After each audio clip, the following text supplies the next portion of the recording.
ажилласан байна. За ер нь өнгөрсөн хаврын хугацаанд бол нийслэл хотын хэмжээнд 5 удаагийн ойг хэрэн төмөр бүртгэгдсэн байгаа.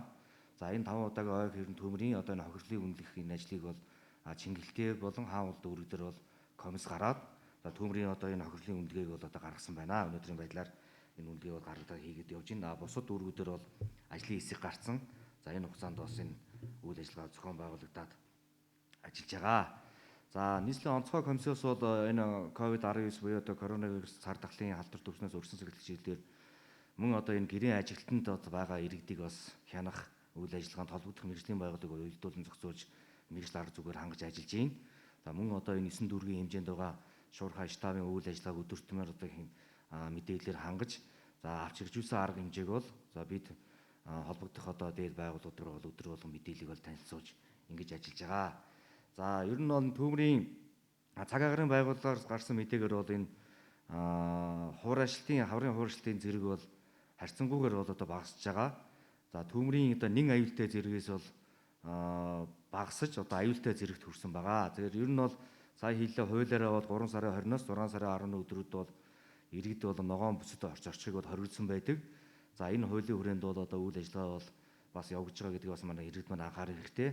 За ялангуяа одоо энэ хагас бүтэн сая өдөр бол амралтын өдрүүдэд за нийслэл хотын хэмжээнд өдөртөө 26-аас 28 хэм хүртэл халах ийм одоо цаг агаар өөрчлөсөн мэдээтэй байгаа. Одоо иргэдэд анхааруулж хэлэхэд бас ногоон бүс рүү зорчихгүй байх, мөн одоо энэ гол ус руу одоо явахгүй байх, бага насны хүүхдийг бас хараа хяналтаа байлгах энэ одоо асуудал дээр иргэд маань бас анхаарал хандуулаасаа гэж бас хүсэж байна.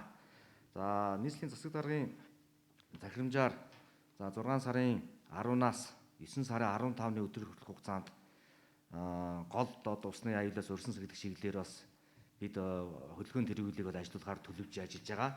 За ялангуяа та бүхэн одоо эндээс харж байгаа бах Улаанбаатар хотын хэмжээнд туул гол дагуу за хар усан тохоогоос за нисхийн хадан хисаа хүртэлх энэ одоо туул гол дагуу иргэдээ бид одоо хөдөлгөөний тэргүүл болон зав тэргүүлийг ажиллагаар төлөвлөж байна.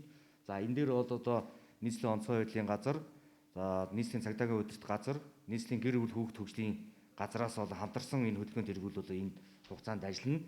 Ялангуяа одоо бид хар усан тохоогоос Баян зүрхийн гүүр, Маршлийн гүүр, Зайсангийн гүүр, Яарамгийн гүүр, Сонсголонгийн гүүр, Хадан хисаа гэсэн энэ газрууд дээр бол биднээс бол хөдөлгөөний тэргүүл хийдэг бол бас энэ хугацаанд бол ажиллуулна.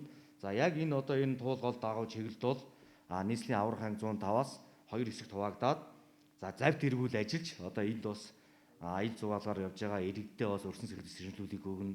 За мөн одоо энэ бид урьдчилан байдлаар энэ маршрутын чиглэлд за иргэд одоо энэ усанд осолдож исэн мөн одоо усны гүнзгий мөн одоо цүнхэл хэсгүүдээр биднес урьдчилан сэргийлэх самбар одоо байрлуулахаар ингээд төлөвлөж ажиллаж байгаа. За энэ 10 ширхэг самбарыг бол биднес одоо ингээд яг одоо иргэд усанд осолж исэн өмнө тохиолдол бий болж исэн болон за мөн одоо цүнхэл хэсгүүдээр бол ингээд байрлуулнаа.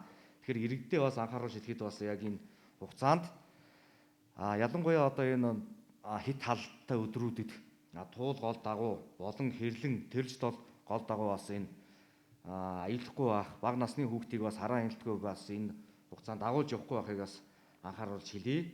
За мөн одоо энэ налах дүүргийн хэмжээнд тэрэлжийн одоо энэ UBA 2 амралтын хүрээнээс одоо энэ 5 салааны ам хүртэлх хугацаа. За мөн одоо энэ их амаас байтг богдын одоо энэ ам хүртэлх хугацаанд бол тэрэлжийн гол дагуу бас энэ хөдөлгөөний тэргүүлийг ажиллуулах. Мөн энэ Багнуур дүүрэг дээр хэрлэнгийн гол дагуу.